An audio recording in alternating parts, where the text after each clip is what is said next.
Olá, pessoal! Hoje eu estou aqui para falar para vocês a respeito dos métodos de modelagem. Muitas pessoas me perguntam a respeito de qual método de modelagem que eu utilizo, o que é método centesimal, o que é método Iole, o que é mulagem, né? Então eu resolvi gravar um vídeo para poder falar um pouquinho a respeito disso. Né? Os métodos de modelagem são muitos. Em cada país, em cada lugar, existem vários métodos que foram desenvolvidos para se fazer modelagem, costura de roupas, né? Eu costumo dizer que antigamente, né, na Grécia Antiga e tal, as pessoas usavam panos enrolados, não tinha uma modelagem, né? E à medida que a sociedade, a humanidade foi se desenvolvendo, elas sentiram necessidade de fazer roupas mais modeladas no corpo, né? E daí surgiu a modelagem. As pences para cobrir o busto, o bumbum, quadril, as curvas do corpo, né? Principalmente feminino, mas também masculino. E a modelagem de criança é bem mais simples. Mas no Brasil, nós conhecemos mais o método centesimal, que é o método brasileiro, foi criado aqui, e o método Iole, que é muito usado aqui no Brasil. Tem a molagem também, que é um método de modelagem que é feito no próprio corpo da pessoa. Ou seja, você coloca o tecido, né? Inicialmente, normalmente é feito com um tecido que não vai ser o tecido que você vai usar. E você vai modelando, drapeando. Normalmente são feitas peças drapeadas, né? Com muitas dobras e tudo.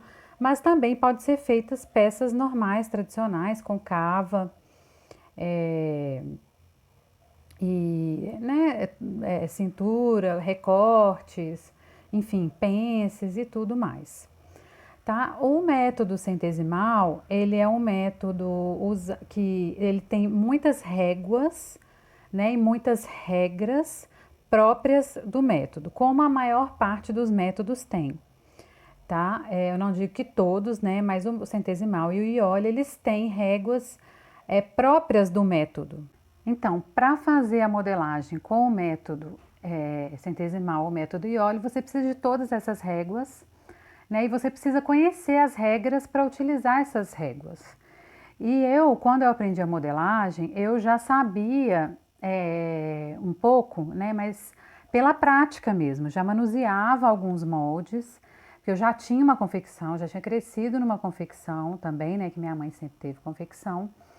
E eu mesma já tinha a minha. Era tudo terceirizado, mas eu tinha aqueles moldes, né, dentro da confecção e eu às vezes modificava alguma coisa, pegava. Então eu já tinha uma noção, um entendimento, eu não conseguia construir uma modelagem do zero. Mas quando eu fiz estilismo e eu aprendi o método centesimal, eu achei aquilo tudo muito complexo, sabe? Eu achei que assim, estavam dificultando uma coisa que podia ser um pouco mais simples, podia ser mais simples. Então eu desenvolvi minhas bases, né, que são as bases de corpinho, de saia, de calça, e comecei a modelar de uma maneira descomplicada, né? Por isso que eu chamo de modelagem descomplicada. E testando mesmo, né? O que dava certo, o que não dava dentro daquilo que eu estava entendendo que era a modelagem, que é o corpo humano, que é o corpo feminino e como que aquilo podia ser construído. Né? Então eu trabalho dessa forma. Depois de um tempo, né, de ter confecção e num momento, assim, 7 anos atrás, algumas clientes me procuraram falando, eu quero aprender corte e costura, eu quero fazer roupa e tudo. Eu falei, olha, eu não sei ensinar. Até porque eu trabalhava dessa forma, né? De uma maneira mais solta, sem muito método, aqueles mais tradicionais. Eu falei, não, eu não sei ensinar e tal. Elas falaram, não, você faz tanta roupa bonita, você faz essas roupas, então você sabe. Falei, olha, eu posso ensinar para vocês o que eu sei e da maneira que eu faço. E foi assim que eu comecei a dar aula de corte e costura.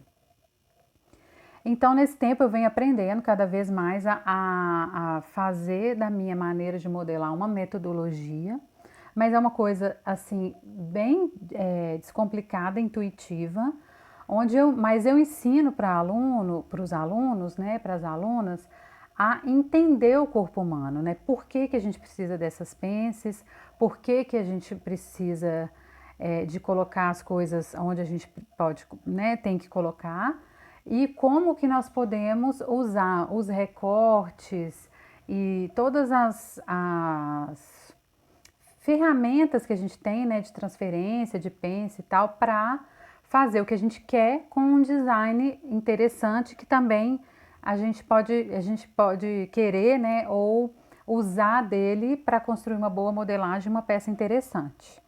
Né? E aí eu vou ensinando dessa forma.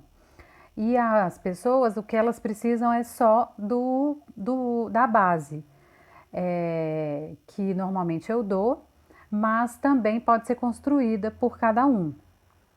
Né? E dessa forma a pessoa vai aprendendo a entender o que é a modelagem, entender o que é o corpo e assim fazer entendendo o que ela está fazendo.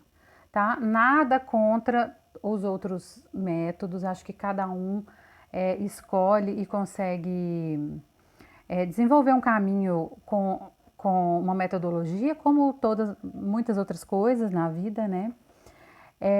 Só para clarear mesmo, né? Para quem está aí perdido, querendo começar, querendo fazer roupas e não sabe o que né, essas nomenclaturas significam. E poder escolher um caminho nesse universo aí, né, da costura e do corte e costura principalmente, né, que é modelagem, corte e costura. E muitas pessoas começam ou chegam também achando que para fazer roupa só tem a costura, né, só tem a parte da costura, ou no máximo corte e costura, que é cortar a roupa. Mas o corte, no caso dessa nomenclatura, né, como é que chama, gente? Dessa nomenclatura, corte e costura, ele vem do corte da roupa, mas que traz em si, na verdade, a modelagem. Né? Então, para toda roupa, nós precisamos de uma modelagem. Né? E que normalmente é feita em papel, porque a gente pode guardar e usar novamente depois. Né?